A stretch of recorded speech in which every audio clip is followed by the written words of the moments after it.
সুপ্রিয় শিক্ষার্থী ভাই বোনেরা, আশা করি সবাই তোমরা ভালো আছো। আজকে সেন্টেন্সের 17তম লেকচার নিয়ে তোমাদের সামনে উপস্থিত হয়েছি। তোমরা ইতিমধ্যেই জানো যে আমি এই 16 এবং 17তম লেকচার নিয়ে আলোচনা করছি। যে বিষয়গুলো সেটা হচ্ছে অ্যাসার্টিভ সেন্টেন্সকে কিভাবে আমরা ইম্পারেটিভ সেন্টেন্সে রূপান্তর করব। 16তম লেকচারে আমরা আলোচনা করে এসেছি অ্যাসার্টিভ থেকে কিভাবে অবজেক্টিভ সেন্টেন্সে রূপান্তর করা যায়, ইম্পারেটিভ সেন্টেন্সের গঠন রীতিগুলো কেমন হয়, তারপর হচ্ছে অ্যাসার্টিভ থেকে ইম্পারেটিভ সেন্টেন্সে রূপান্তর করার 6টা নিয়মের মধ্যে 3টা নিয়ম গত ক্লাসে আলোচনা হয়েছে, গত লেকচারে আলোচনা হয়েছে। আজকে বাকি অর্থাৎ শেষ যে 3টা অ্যাসার্টিভ থেকে ইম্পারেটিভ সেন্টেন্সে রূপান্তরের শেষ যে 3টা নিয়ম, সেই 3টা নিয়ম নিয়ে আলোচনা করব। এছাড়াও সেন্টেন্সের গত 16টা ক্লাস জুড়েই যত আলোচনা হয়েছে সেন্টেন্স নিয়ে, তোমরা যদি এই ক্লাসগুলো করো বা এই ক্লাসগুলো যদি মনোযোগ দিয়ে দেখো, আশা করি সেন্টেন্স সম্পর্কিত তোমাদের যে সমস্ত সন্দেহ বা তোমাদের যে সমস্ত প্রশ্ন বা যে সমস্ত কনফিউশন আছে এগুলো অবশ্যই দূর হয়ে যাবে। তার কারণে এই 17তম লেকচারের ভিডিও ডেসক্রিপশানে আগের 16টা ক্লাসের ভিডিও লিঙ্ক দেওয়া থাকবে, তোমরা চাইলে সেখান থেকে প্রয়োজন মতো দেখে নিতে পারো। তো বেশি কথা না বাড়িয়ে চলো আজকের ক্লাস শুরু করি। আজকের ক্লাস হবে হচ্ছে অ্যাসার্টিভ থেকে ইম্পারেটিভ সেন্টেন্সে রূপান্তর করার যে নিয়ম, অর্থাৎ ট্রান্সফরমেশন অফ সেন্টেন্সে অ্যাসার্টিভ থেকে ইম্পারেটিভ করার যে নিয়ম, তার 3টা নিয়ম। প্রথম 3টা নিয়ম গত লেকচারে অর্থাৎ 16তম লেকচারে আলোচনা হয়েছে, বাকি 3টা নিয়ম আজকের লেকচারে আলোচনা করব। তো চলো আমরা শুরু করি। দেখো শিক্ষার্থী ভাই বোনেরা, তোমরা স্ক্রিনে দেখতে পাচ্ছ 17তম লেকচারের প্রথম স্লাইড, যেখানে আমি 4 নম্বর নিয়মটি আলোচনা করেছি। 4 নম্বর নিয়মটাতে কি বলছে, অ্যাসার্টিভ সেন্টেন্সের subject first person third person হলে, অ্যাসার্টিভ সেন্টেন্সের সাবজেক্ট ফার্স্ট পারসন এবং থার্ড পারসন হলে। তো অ্যাসার্টিভ সেন্টেন্সের ফার্স্ট পারসন কোনগুলা? অ্যাসার্টিভ সেন্টেন্সের ফার্স্ট পারসন হচ্ছে আই আর we. First person singular number হচ্ছে আই আর ফার্স্ট পারসন প্লুরাল নাম্বার হচ্ছে উই। একইভাবে থার্ড পারসন সিঙ্গুলার নাম্বার হচ্ছে হি, শি, ইট যে কোনো নাম, হি, শি, ইট যে কোনো নাম। আর থার্ড পারসন প্লুরাল নাম্বার হচ্ছে দে অথবা যে কোনো নামের বহু বচন। এটা হচ্ছে থার্ড পারসন সিঙ্গুলার এবং প্লুরাল নাম্বার। তো যাই হোক, অ্যাসার্টিভ সেন্টেন্সে যদি ফার্স্ট পারসন এবং থার্ড পারসন হলে ইম্পারেটিভ করার সময় আমাকে কি করতে হবে? প্রথমে লেট দিয়ে শুরু করতে হবে। ভালোভাবে খেয়াল করবা অ্যাসার্টিভ সেন্টেন্সের সাবজেক্ট ফার্স্ট পারসন এবং থার্ড পারসন আছে কিনা এটা খেয়াল করবা। যদি থাকে তাহলে তোমাকে ইম্পারেটিভ সেন্টেন্স করার সময় প্রথমে লেট দিয়ে শুরু করতে হবে। এরপরে প্রদত্ত সাবজেক্টের অবজেক্টিভ ফর্ম বা প্যাসিভ ফর্ম ব্যবহার করতে হবে। মনে রাখবা একটা সাবজেক্টের 3টা ফর্ম। একটা সাবজেক্টের কয়টা ফর্ম? 3টা form, active form, passive form আর হচ্ছে possessive form. Active form, passive form আর হচ্ছে পসেসিভ ফর্ম। সেটা কেমন? দেখো, অ্যাক্টিভ ফর্ম হচ্ছে আই, তাহলে প্যাসিভ ফর্ম হচ্ছে মি, আর পসেসিভ ফর্ম হচ্ছে মাই। একইভাবে হি যদি হয় তাহলে হি, হিম, হিজ। হি হচ্ছে গিয়ে অ্যাক্টিভ ফর্ম, হিম হচ্ছে গিয়ে প্যাসিভ ফর্ম বা অবজেক্টিভ ফর্ম, আর হিজ হচ্ছে গিয়ে পসেসিভ ফর্ম। এইভাবে আর কি ব্যাপারটা হয়। যেমন দে, দেম, দেয়ার, দে, দেম, দেয়ার। তো আমাদেরকে ব্যবহার করতে হবে হচ্ছে 2 নম্বরটা, অর্থাৎ অবজেক্টিভ বা প্যাসিভ ফর্ম। আই, মি, মাই, অর্থাৎ আমাকে মি এটা ব্যবহার করতে হবে। তারপরে কি করবা? মেইন ভার্বের বেস ফর্ম বসাবা, প্লাস বাক্যে বাকি যা থাকবে তাই বসাই দিবা। ভালোভাবে খেয়াল করবা যে সাবজেক্টের অবজেক্টিভ ফর্ম বা প্যাসিভ ফর্মটা ব্যবহার করতে হবে তোমাকে। যদি বাক্যে, অ্যাসার্টিভ বাক্যে যদি ফার্স্ট পারসন এবং থার্ড পারসন থাকে। দেখো উদাহরণ দেখো, we should ওবে our parents. We should ওবে our parents. দেখো বাক্যে উই আছে, অর্থাৎ ফার্স্ট পারসন প্লুরাল নাম্বার আছে, ফার্স্ট পারসন প্লুরাল নাম্বার। তাহলে আমাকে বাক্যটা শুরু করতে হবে লেট দিয়ে, লেট। এইবার উই যেটা আছে বাক্যে প্রদত্ত যে সাবজেক্ট আছে উই, এর উইয়ের হচ্ছে প্যাসিভ ফর্ম বা অবজেক্টিভ ফর্ম হচ্ছে আস, লেট আস। এরপর হচ্ছে মেইন ভার্বের বেস ফর্ম, তাহলে এখানে ওবে হচ্ছে মেইন ভার্ব, এই ওবেই হচ্ছে গিয়ে মেইন ভার্বের বেস ফর্ম হিসেবে বসবে। তাহলে let us obey our parents, let us obey our parents. একইভাবে দেখো, they work hard, they work hard. এই বাক্যটাতে দে হচ্ছে third person plural number, third person plural number. খেয়াল রাখবা ফার্স্ট পারসন এবং থার্ড পারসনের ক্ষেত্রে কিন্তু এই লেটের ব্যবহারটা আসবে। তাহলে দে ওয়ার্ক হার্ড, এখানে দেটা হচ্ছে গিয়ে থার্ড পারসন প্লুরাল নাম্বার, যার কারণে তুমি শুরু করবা হচ্ছে লেট। এবার দের হচ্ছে গিয়ে দেখো অবজেক্টিভ ফর্মটা হচ্ছে them, let them work hard, let them work hard. একইভাবে 3 নম্বর নিয়মটা দেখো, we ought to help the poor, we ought to help the poor. তাহলে তোমাকে বাক্যটা শুরু করতে হবে হচ্ছে লেট দিয়ে। এবার উইর কিন্তু হচ্ছে তোমার আছে কিন্তু অবজেক্টিভ বা প্যাসিভ ফর্ম হচ্ছে লেট আস, লেট আস। এবার কি আছে দেখো, অক্সিলিয়ারি ভার্ব যেটা অট টু, এটা উঠে যাবে, এটা ব্যবহার করবা না। তাহলে বাক্যে মূল ভার্ব হচ্ছে হেল্প, হেল্পেরই বেস ফর্ম হেল্পই বসবে। তাহলে let us help the poor, let us help the পোর। সুন্দরভাবে খেয়াল করবা যে অ্যাসার্টিভ সেন্টেন্সে যদি ফার্স্ট পারসন এবং থার্ড পারসন থাকে তাহলে তোমাকে লেট ব্যবহার করতে হবে, এবং প্রদত্ত সাবজেক্ট যেটা থাকবে সেই সাবজেক্টের প্যাসিভ ফর্ম বা অবজেক্টিভ ফর্ম ব্যবহার করবা। একটা সাবজেক্টের কিন্তু তিনটা ফর্ম হয়, অ্যাক্টিভ ফর্ম, প্যাসিভ ফর্ম এবং হচ্ছে পসেসিভ ফর্ম।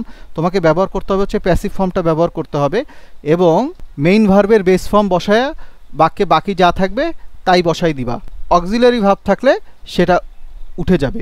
আশা করি তোমরা এই 4 নম্বর নিয়মটা অ্যাসার্টিভ থেকে ইম্পারেটিভ করার যে 4 নম্বর নিয়ম এটা বুঝতে পেরেছো। বুঝতে না পারলে অবশ্যই কমেন্ট করে জানিও বা জিজ্ঞাসা করো। দেখো শিক্ষার্থী ভাই বোনেরা, তোমরা অ্যাসার্টিভ থেকে ইম্পারেটিভ করার 5 নম্বর নিয়মটা তোমরা স্লাইডে দেখতে পাচ্ছ। 17তম লেকচারের এটা দ্বিতীয় স্লাইড। দ্বিতীয় স্লাইডের এই যে 5 নম্বর যে নিয়মটা, এটাতে কি বলছে, অ্যাসার্টিভ থেকে ইম্পারেটিভ করার সময় অ্যাসার্টিভ সেন্টেন্সের সাবজেক্ট ফার্স্ট পারসন এবং থার্ড পারসন যদি প্রোনাউন হয়, ভালোভাবে খেয়াল করবা, অ্যাসার্টিভ সেন্টেন্সের subject first person third person যদি প্রোনাউন হয় এবং বাক্যটি যদি নেগেটিভ হয়, আগেরটাও কিন্তু তাই ছিল, বাক্যের সাবজেক্ট ফার্স্ট পারসন এবং থার্ড পারসন থাকবে কিন্তু নেগেটিভ হওয়ার ইস্যু ছিল না। বাক্যটা আগের বাক্যটা অ্যাফার্মেটিভ ছিল, এবারের বাক্যটা হচ্ছে নেগেটিভ। এক্ষেত্রে থার্ড পারসন এবং ফার্স্ট পারসন যদি প্রোনাউন থাকে এবং বাক্যটা নেগেটিভ হয় তাহলে ইম্পারেটিভ করার সময় তোমাকে কি করতে হবে, প্রথমে লেট বসাবা, এরপরে প্রদত্ত সাবজেক্টের অবজেক্টিভ ফর্ম অথবা প্যাসিভ ফর্ম আগের মতনই বসাবা, এরপরে একটা নট যোগ করবা, যেটা আগের নিয়মে ছিল না। কারণ আগের বাক্যটা তো হচ্ছে অ্যাফার্মেটিভ সেন্টেন্স, হ্যাঁ বোধক, ওখানে নটের ব্যবহার নাই। কিন্তু যদি বাক্যটা তোমার নেগেটিভ হয় এবং ফার্স্ট পারসন ও থার্ড পারসন থাকার সত্ত্বেও যদি প্রোনাউন থাকে, নাউন না থাকে, প্রোনাউন যদি থাকে, তাহলে তোমাকে কি করতে হবে, ইম্পারেটিভ করার সময় প্রথমে লেট বসাবা, এরপরে সাবজেক্টের অবজেক্টিভ ফর্ম বা প্যাসিভ ফর্ম বসাবা, এরপরে হচ্ছে নট বসাবা, এরপরে মেইন ভার্বের বেস ফর্ম বসাবা, বাক্যে বাকি যা থাকবে তাই বসাই দিবা। এটা গেল প্রোনাউন থাকলে। কিন্তু এই ফার্স্ট পারসন এবং থার্ড পারসনের পরে যদি নাউন থাকে এবং বাক্যটা যদি নেগেটিভ হয়, প্রোনাউন থাকলে এক নিয়ম আর নাউন থাকলে আবার আরেক নিয়ম। নাউন থাকলে কি হবে দেখো, প্রথমে লেট বসাবা, প্রথমে লেট বসাবা, এরপরে নট বসাবা, এরপরে প্রদত্ত নাউনটা বসাবা। অর্থাৎ আগে ছিল লেট, তারপর হচ্ছে প্রদত্ত সাবজেক্টের অবজেক্টিভ বা প্যাসিভ ফর্ম, আর এখানে হচ্ছে আগে লেট তারপরে নট, মানে নটের জায়গাটা জাস্ট চেঞ্জ হবে। প্রোনাউন হইলে নটটা বসবে পরে, আর নাউন হইলে নটটা আসবে লেটের সাথেই, লেটের পরেই নট বসবে নাউন হইলে। আর যদি প্রোনাউন হয় সেক্ষেত্রে হচ্ছে আগে সাবজেক্ট, লেটের পরে আগে সাবজেক্টটা বসাবে, তারপরে যে হচ্ছে নট ব্যবহার করবা। তাহলে লেট নট, এরপরে প্রদত্ত নাউনের কিন্তু কোনো প্যাসিভ বা পসেসিভ হয় না, কারণ নাউন থাকলে নাউনই হয়। নাউন থাকলে তার প্যাসিভ ফর্মও কিন্তু নাউনই, অর্থাৎ রহিম থাকলে রহিমই হয়, ঠিক আছে, করিম থাকলে করিম, শাহবাজ থাকলে শাহবাজ, এই টাইপেরই। যাই হোক, প্রদত্ত নাউন প্লাস হচ্ছে মেইন ভার্বের বেস ফর্ম, বাকি যা থাকবে সব একই নিয়ম, মানে ব্যাপারটা একদমই এক আগের নিয়মের সাথে। শুধুমাত্র খেয়াল রাখতে হবে আগের বাক্যটা অ্যাফার্মেটিভ ছিল বিধায় এত ঝামেলা ছিল না, কিন্তু এই বাক্যটা নেগেটিভ হওয়াতে আমাকে প্রোনাউন এবং নাউন খেয়াল করতে হচ্ছে। এই বাক্যটা এই যে 5 নম্বর নিয়মে যেটা শেখানো হচ্ছে যে অ্যাসার্টিভ সেন্টেন্সটা যদি নেগেটিভ হয় এবং ফার্স্ট পারসন থার্ড পারসনের পরে যদি ফার্স্ট পারসন থার্ড পারসন যদি প্রোনাউন হয়, তাহলে আমাকে লেটের পরে আগে সাবজেক্টের অবজেক্টিভ বা প্যাসিভ ফর্ম বসাতে হবে, এরপরে নট বসাতে হবে। আর যদি ফার্স্ট পারসন বা থার্ড পারসন যদি নাউন হয়, ফার্স্ট পারসন তো হবেই না, থার্ড পারসন, নাউন হচ্ছে সবসময় থার্ড পারসনই হয়। যদি নাউন থার্ড পারসনটা হয় সেখানে লেটের পরেই হচ্ছে তোমাকে নট বসাইতে হবে, তারপরে আসবে প্রদত্ত নাউন, অর্থাৎ তারপরে তোমাকে সাবজেক্ট বসাইতে হবে। চলো এক্সাম্পল দেই, ব্যাপারটা পরিষ্কার হয়ে যাবে। We don't make a noisy, we don't make a noisy. এখানে দেখো উই হচ্ছে ফার্স্ট পারসন প্লুরাল নাম্বার, এরপরে ডোন্ট আছে নেগেটিভ বাক্য, তাহলে হচ্ছে প্রোনাউন আছে আর হচ্ছে নেগেটিভ বাক্য, নেগেটিভ আছে, বাক্যটা নেগেটিভ আছে। তাহলে আমাকে কি করতে হবে, লেট দিয়ে শুরু হবে, লেট দিয়ে শুরু হইলো, এরপরে হচ্ছে উই, যেটা উইর প্যাসিভ ফর্ম বা অবজেক্টিভ ফর্ম হচ্ছে আস, লেট আস, এরপরে not, let us not make a noisy, let us not make a noisy. আর এখানে উই না থেকে যদি নাউন থাকতো তাহলে আগে লেটের পরে নট বসতো, তারপরে নাউনটা বসতো, জাস্ট এই পার্থক্য, আর কিছু না। 2 নম্বর নিয়মটা দেখো, they do not smoke in public places, they do not smoke in public places. এখানে বাক্যটা শুরু হবে, যেহেতু থার্ড পারসন প্লুরাল নাম্বার আছে এবং বাক্যটা নেগেটিভ আছে, তাহলে আগে লেট হবে। এইবার দের যেটা পসেসিভ দের যেটা passive form, them, let them not smoke in public places, let them not smoke in public places. এইবার দেখো সেই কাঙ্ক্ষিত বিষয়টা 3 নম্বর উদাহরণে বলছে, যদি নাউন থাকে, Araf does not disobey his parents, Araf does not disobey his parents, Araf তার পিতামাতাকে অসম্মান করে না। এখানে বাক্যটা নেগেটিভ আছে এবং হচ্ছে নাউন আছে, বাক্যের সাবজেক্ট হচ্ছে নাউন আছে, তাহলে তোমাকে কি করতে হবে, বাক্য অবশ্যই লেট দিয়ে শুরু হবে। দেখো আগের যে দুইটা উদাহরণ, ওই উদাহরণে কিন্তু লেটের পরে নট বসে নাই, লেটের পরে আগে সাবজেক্টের প্যাসিভ ফর্মটা বসছে, লেট আস, লেট দেম, কিন্তু এইবার হচ্ছে লেটের পরে আগে নট আসবে, let not Araf disobey his parents, let not Araf disobey his parents. এখানে নাউন থাকার কারণে লেটের পরেই নট আসছে, আর আগেরগুলোতে প্রোনাউন থাকার কারণে লেটের পরে আগে ওই প্রোনাউনের প্যাসিভ ফর্মটা আসছে, অর্থাৎ ওই সাবজেক্টের প্যাসিভ ফর্মটা আসছে, তারপরে নট ব্যবহার করা হয়েছে।